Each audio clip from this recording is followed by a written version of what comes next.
All right, for the 5th month is Av, and the meaning is father.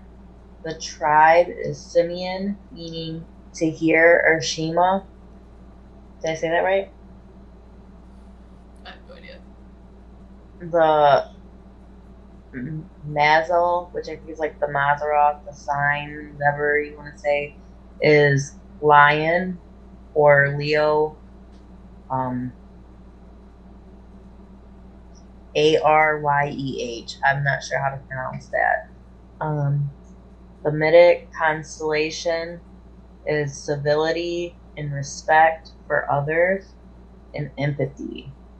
The feast are the fast of the 5th month, the 9th of Av, and the 15th of Av. Themes: mourning and comfort, hearing and obeying the Father, destruction and renewal, Rachel weeping for her children. And then the scriptures are Deuteronomy 6, Deuteronomy 30, Lamentations 1 through 5, Psalms 14, 126, Isaiah 52, Jeremiah 31, Zechariah 7, 5 through 10. And for food, that says depending on the day of the month, there are times of fasting and times of comforting. Consider comfort foods and other fare that will make a loud crunch, such as celery, carrots, tree nuts, or chips. The latter is to remind us to hear. For these things I weep, my eyes run down with water, because far from me is a comforter, one who restores my soul. My children are desolate, because the enemy has prevailed. Lamentations 1:16. Av literally means father. It is customary to add Menachem to Av, which means comforter, when speaking about this month. This is because Av is associated with many tragic events, yet the Father brings comfort, thus many refer to this month as Menachem Av, comforting Father. Chodesh Av is associated with Simeon. Simeon's name means to hear or Shema. In examining the themes associated with the month of Av, it becomes increasingly obvious that our sense of hearing, or lack thereof, is indeed the vehicle by which we will find ourselves either mourning or rejoicing. Say to all the people of the land and to the priests, when you fasted and mourned in the 5th and the 7th month, these 70 years, was it actually for me that you fasted? When you eat and drink, do you not eat for yourselves, and do you not drink for yourselves? Are not these words which the Lord proclaimed by the former prophets when Jerusalem was inhabited and prosperous, along with its cities around it, and the Negev and the foothills were inhabited? Then the word of the Lord came to Zechariah, saying, Thus has the Lord of hosts said, dispense true justice and practice kindness and compassion, each to his brother, and do not oppress the widow or the orphan, the stranger or the poor, and do not devise evil in your hearts against one another. History and tradition records many events when the children of Israel's hearing was tested in the month of Ab. Tradition considers the 9th of Ab as the date when the 10 spies delivered an evil report to Israel, and when both temples were destroyed.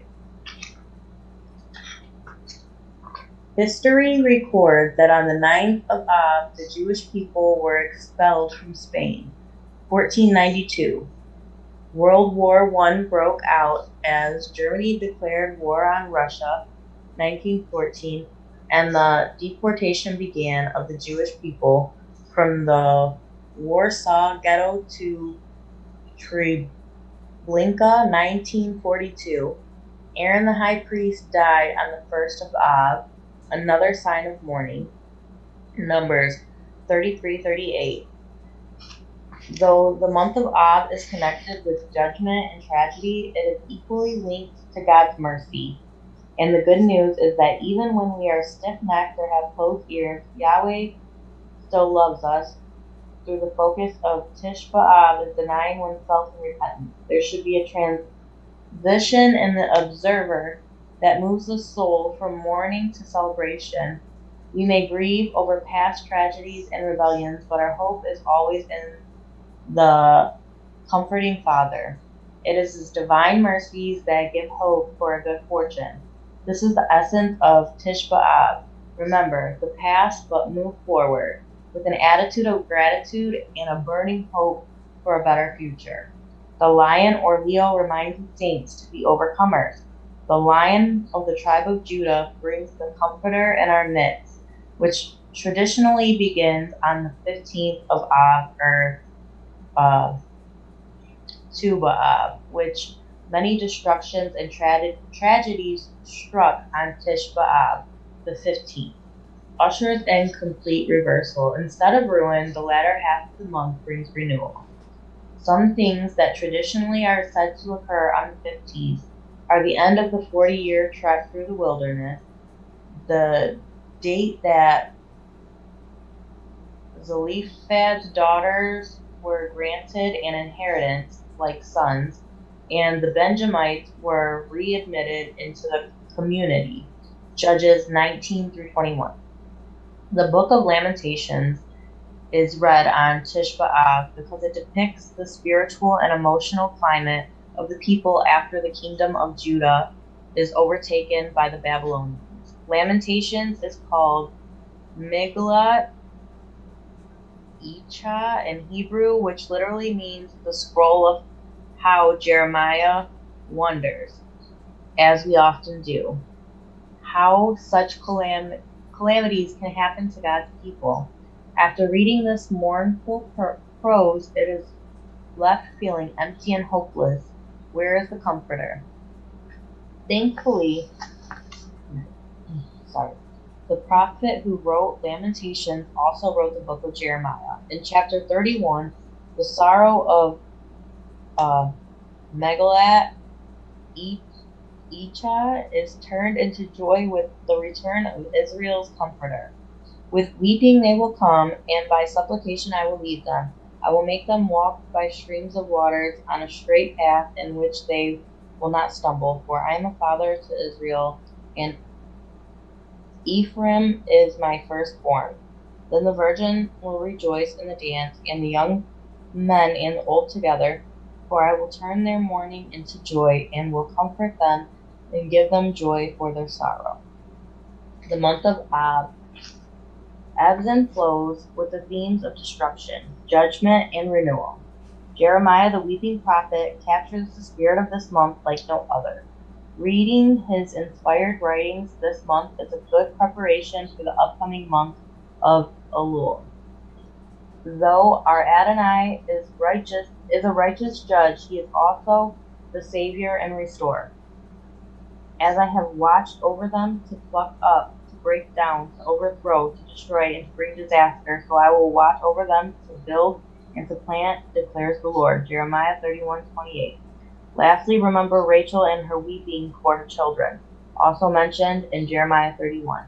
Why is Rachel weeping? How does this relate to the themes of the month of Ab? These are great questions to study and meditate on this month. Alright, that's it. I like that because it kind of fits perfectly with everything we've been seeing going on. Yeah, it does. It's like, how many events do you need to happen on specific dates in the Bible?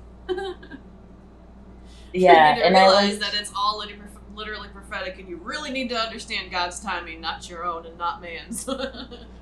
Yeah, and this is another reason I like to do the new moons and then the Sabbath, because it keeps me on things better. Yeah. You know? And there's just so much about the Bible that's not even like known because it's just not covered at all. Yeah, I think getting together at the beginning of the month, going through this stuff, it gives me a plan of like, okay, what do we need to look at to study for the month, and what do we need to watch? the month. You know what I mean? Yeah. So the 15th of Av, I gotta go back to my, I hate trying to go back and forth between calendars. Okay, so 15th of, where are we at right now? Hold on, there we go. So the 9th is, what did I say the 9th was? It was the 6th, so Saturday. Is that this Saturday?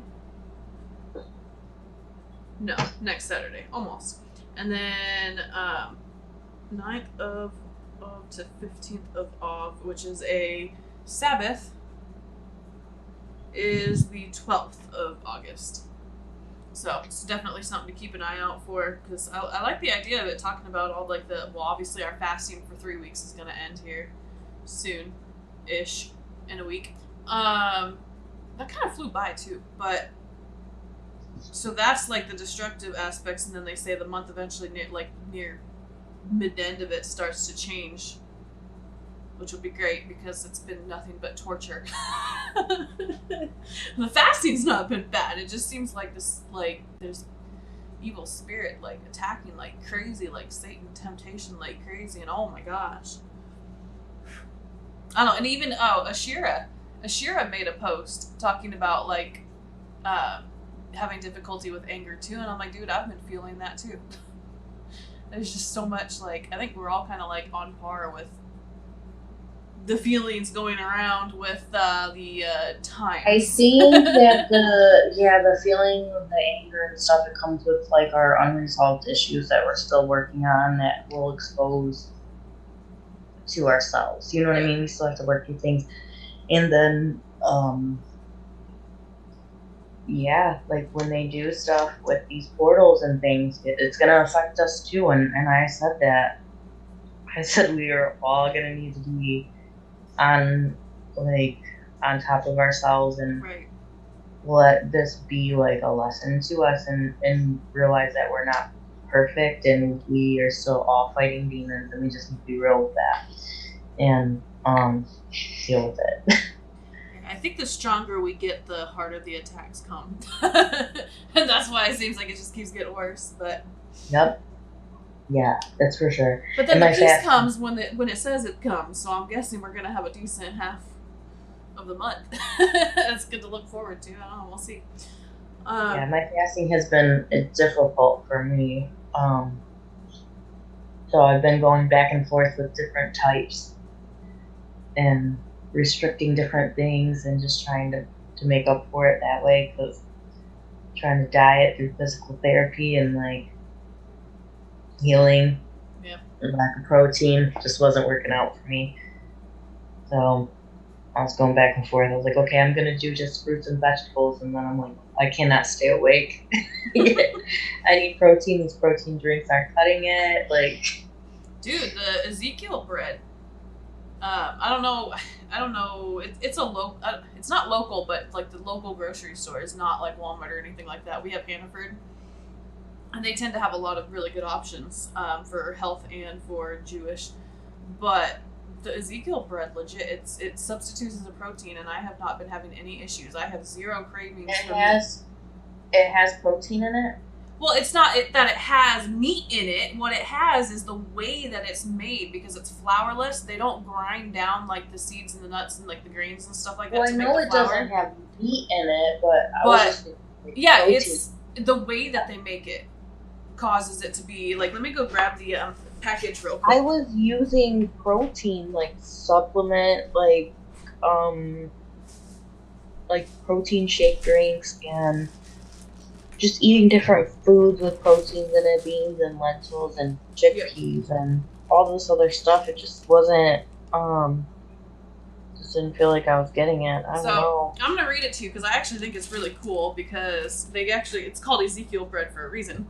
It says, different from most breads today, this unique bread is made from freshly sprouted live grains and contains no flour. We believe in sprouting the grains we use in our breads because sprouting increases vital nutrients stored in whole grains. So you know how you posted videos about like seeds and stuff, like they tell us not to eat the seeds and all that crap, and yeah, it's like kind of like the same concept. The way that you grind down the grains to make flours and stuff, the way that they process it removes all the nutrients from it. But this says, to unlock this dormant food energy, maximize nutrition and flavor, we add just the right amount of water to healthy, whole, organically grown grains. Beneficial enzymes are activated, which cause the grains to sprout and become a living food. So think back to what they said in Ezekiel about the manna that was coming down. But so it was like a sprouted form of like this stuff that was coming out because it was wet from the dew.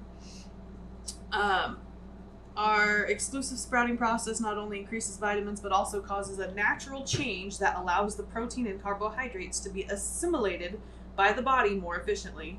And even better still, our exclusive breaking process preserves these valuable nutrients and retains the important natural fiber and bran. So, yeah, it's an interesting bread. It's very simply the technique they use that completely changes the nutrition value of the bread. Not to mention, of course, not being processed with chemicals. But I think there's something to that manna that was coming down and the dew that was creating that, like, I don't know what it would look like, but I would imagine the grains turning into manna from the dew, maybe. Kind of sounds like this bread, and then they were able to eat it. And then, of course, it spoils because if you leave it out, But all right, let's look at the rest of the 5th month stuff. Look in the oh my god, the KJV 1611 website for 5th month to see if we can find it like in any of the other books. So what did you say? Was it?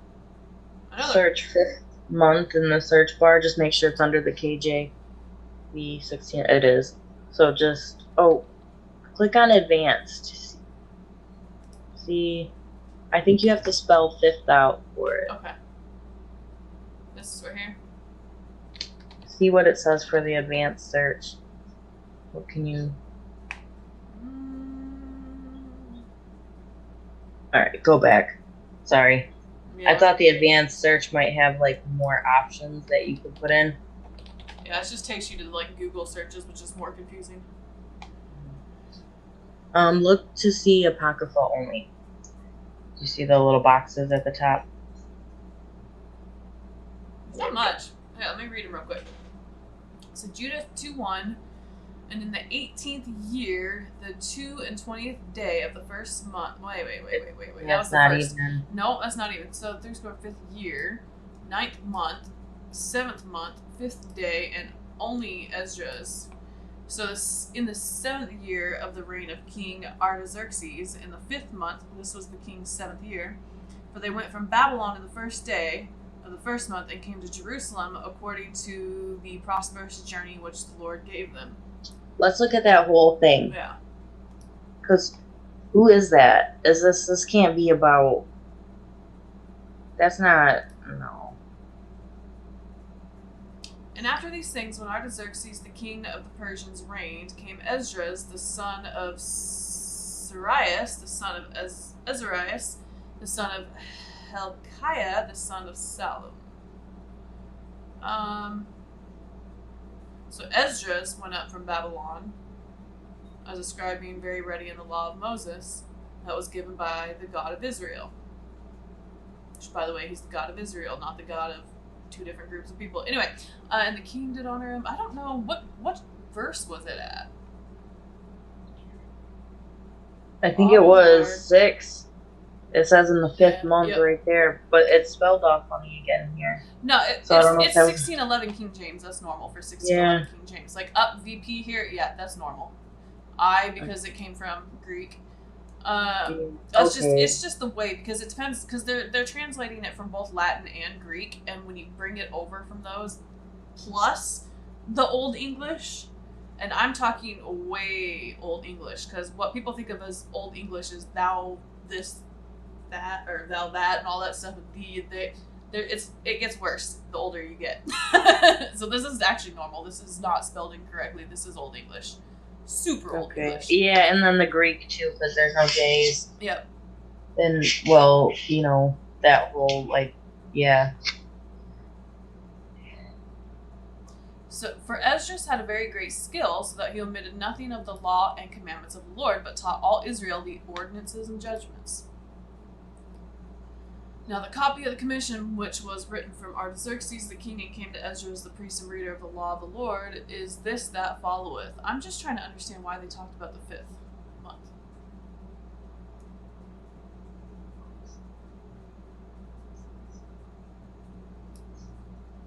So they went from Babylon to Jerusalem, and Ezra started teaching.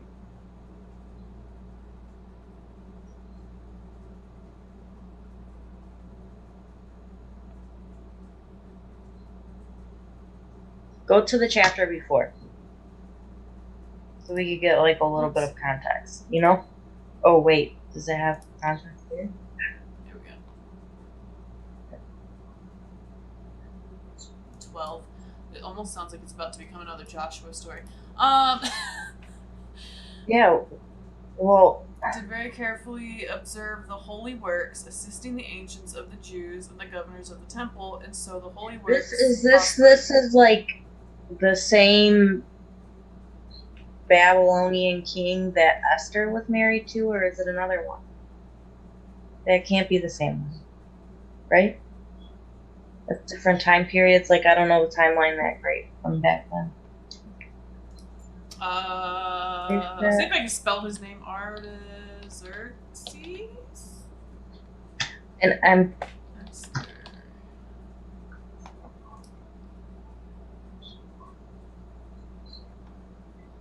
And then Esdras.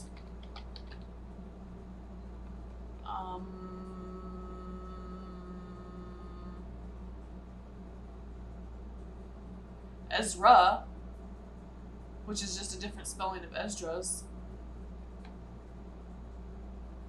Yeah, I think it is. So, my mind, I'm trying to fit it with the Book of Esther as I'm reading it for some reason. So that's why I'm asking, because I don't know how to place it in my mind. You know what I mean? Yeah. What's going on here? They're teaching the law, like what to the Babylonians, and like, oh, I don't know. All right. So the dedication, they're doing the dedication. Something, the dedication of the temple. Yeah, like this is them resetting everything back up to the way it's supposed to be here. Yeah. And talking about how it just was following properly all the commandments.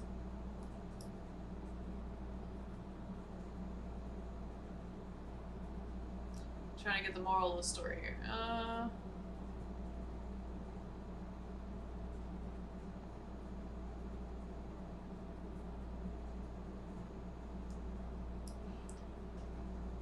Whosoever shall transgress the law of the God and the king shall be punished diligently, whether it be by death or other punishment. It's a long chapter. Yeah, this is just the setting back up of things. Pretty much like any other time that they failed, but then decided to stand up and do it right again. They have a righteous leader who comes in and sets everything back up exactly the same as it was supposed to be to begin with. I think that's probably the book I'm going to read tomorrow. Right. Just to see. He was a scribe skilled in the law of Moses. I think it is the same guy. I think they're just spelling it differently. But I could be wrong. Ezra's specific assignment by Artaxerxes the king was to adorn the house of the Lord, which is in Jerusalem. Yeah, that's the same guy.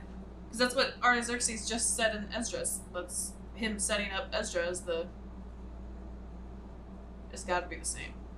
I think it's just the different spellings, just like any other like translation changes.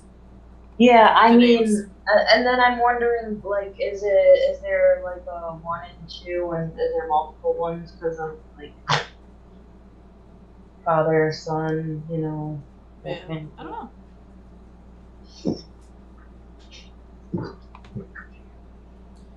Oh man. Intermarry, yeah, wow. I'm gonna be right back if you want to look up something else. I don't know if you want to stay on much longer, but I gotta do something more fast.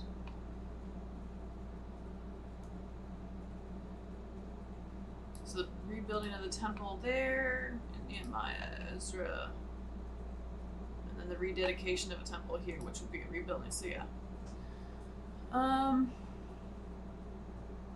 Which I believe in your book that you just read had the 15th.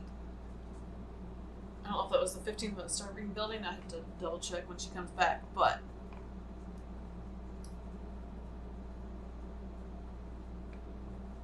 Nehemiah heard these words. Oh, the ruin and decay of Jerusalem. When Nehemiah heard these words, he wept and mourned for several days, fasting and praying before the God of heaven. Thus, the first step in rebuilding the defenses of any life is to become greatly concerned about the ruins. Have you ever taken a good look at the ruins of your life? Have you stopped long enough to assess what you could be to God compared to what you are? Have you looked at the possibilities that God gave you and seen how far you have deviated from that potential?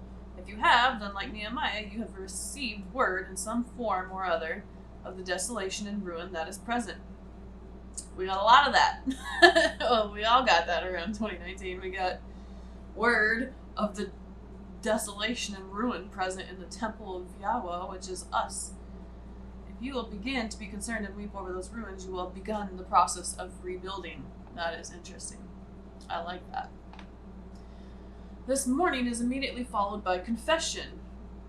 In chapter 1, verse 5 through 9, Nehemiah prays a great prayer in which he acknowledges the sin of his people and the justice of God in having foretold the words of Moses, given in warning centuries before. Also in Moses' words, recorded in Deuteronomy, was the promise that when anyone, even in a distant country, would begin to pray to God, a recovery and a restitution of the place of blessing would begin. The prayer of confession is followed by a great commitment, 1, 10, and 11. Nehemiah asks for divine success to be given to him, for a plan is already forming in his mind even while he has been in prayer. He has something definite which he wants to ask, and he prays that God will grant him mercy in the sight of the king. Here is a man who, out of his concern and after the confession of his heart, commits himself to a project. Invariably, in an enterprise like this, there are factors over which man has no control, and God must arrange them. So Nehemiah prays about his appearance before the king. So when in his work as cupbearer he comes before the king, his face shows concern over the city of his fathers. At the king's request, he makes known to him what is troubling him. The account especially notes that the queen was sitting beside the king. Our Bible scholar has identified the king as Ahasuerus, who appears also in the book of Esther. If this is the case, the queen here is Esther herself. The name Artaxerxes and Ahasuerus are not proper names, but are really titles meaning the great king Artaxerxes and the venerable father Ahasuerus. If Esther is the queen, then it would explain why the king in Nehemiah is willing to restore Jerusalem, for Queen Esther is also a Jewess. The next need in rebuilding the defenses of a city or a life is that of courage to face the opposition that immediately arises. Yeah, we get a lot of that coming up. Encouraged by the king, Nehemiah returned to Jerusalem, where he found certain Canaanite leaders who were greatly displeased that someone had come to seek the welfare of the children of Israel. Whenever a man like Nehemiah says, "I will arise and build," Satan always says, "Then I will arise and oppose." Such opposition requires not only courage, but caution. Nehemiah rode out around the city of Jerusalem by night, surveying the ruin that was there and taking careful note of what needed to be done. He made an honest survey of the facts and then began to lay his plans. There was no public announcement of what he intended to do, for that would have stirred up even further opposition, but without conceit or ostentation, he began his work. That's interesting. I like the fact that it points out, where'd it go? A temple or life. Changing in a temple or life.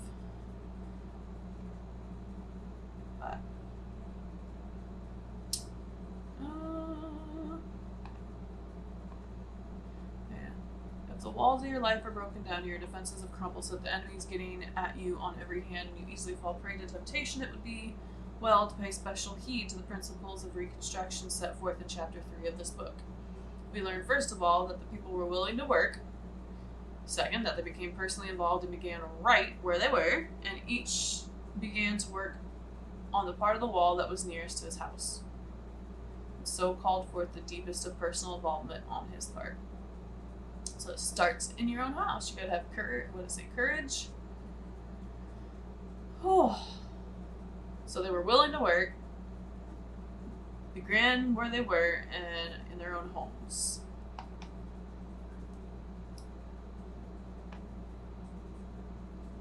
So we always have a spiritual and a physical aspect to all of this. Fishers of men. This gate suggests the witness of a Christian. Interesting. Gates. I'm not going to go into the gates, but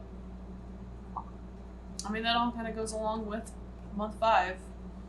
So we're getting information on how to start rebuilding, and rebuilding starts, what, the 15th you said in your book? Did it start, or did they finish it, or dedication? What was it in the 15th and the... Hold on. What was it? Gotta go back to it. Give me 1 second. Yeah, because I can't remember exactly what it said, but it said the 15th.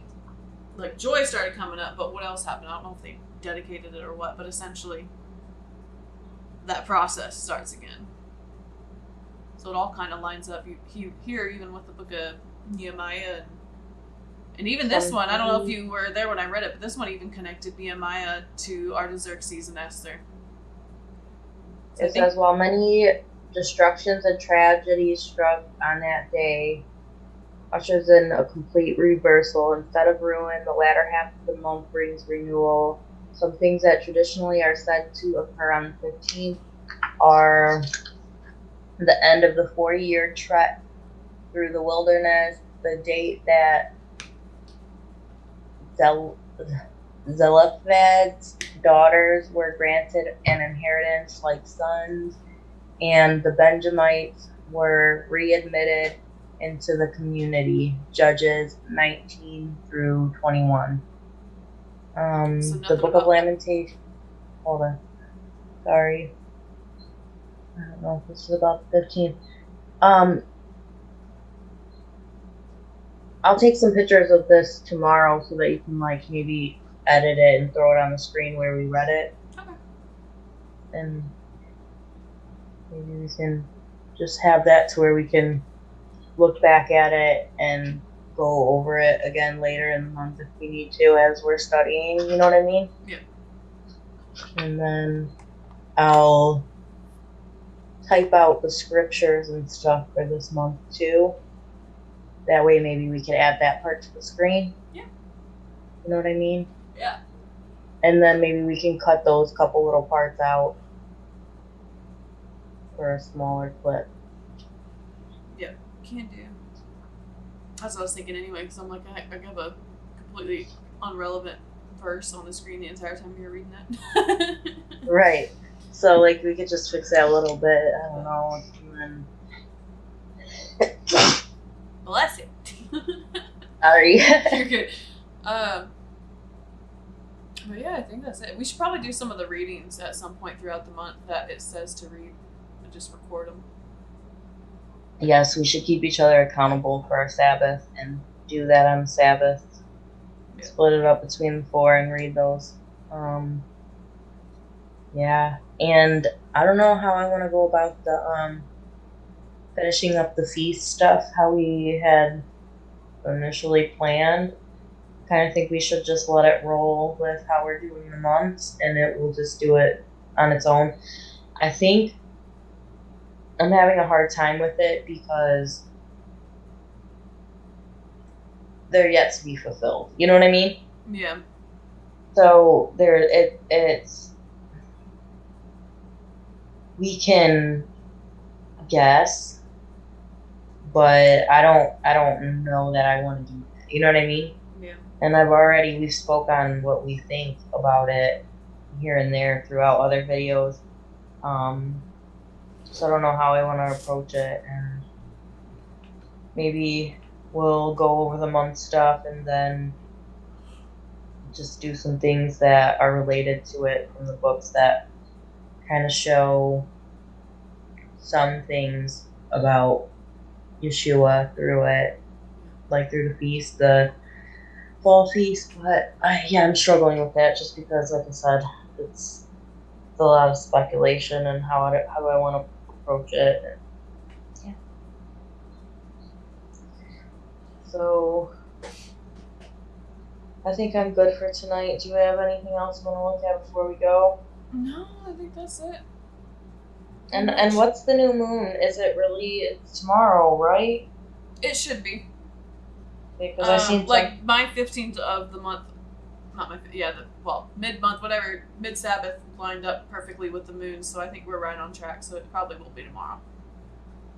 Okay, because the app that I'm using says that, but I'm so unsure. Like, on rare occasion, it's like a day off, and I think that's just because the new moon, well, not the new moon, the no moon, it can sometimes be 1 or 2 days. Like, that's why they had to sit at the temple and watch for it. That's why they had people sitting there specifically with that job. Not literally in the temple, they had them spread out all over, but they had multiple people, and they all waited on that account to know when it was. So there's something that we're missing with the calendar. I still believe that. Well, yeah. That there's something that everyone's missing that will be reconciled when he comes back. I don't think that we'll get it until then. We're close, really very close to it. And of course, the more we study, the more we learn, so we'll get there. There's something to studying the calendar, I know that. Yeah. And then, of course, adding the science to it, too, and learning about the actual clock and how it rotates and functions and all that loveliness. Yeah, it's fun. Alright. Alright, I'll talk to you later. Good night. Alright, peace.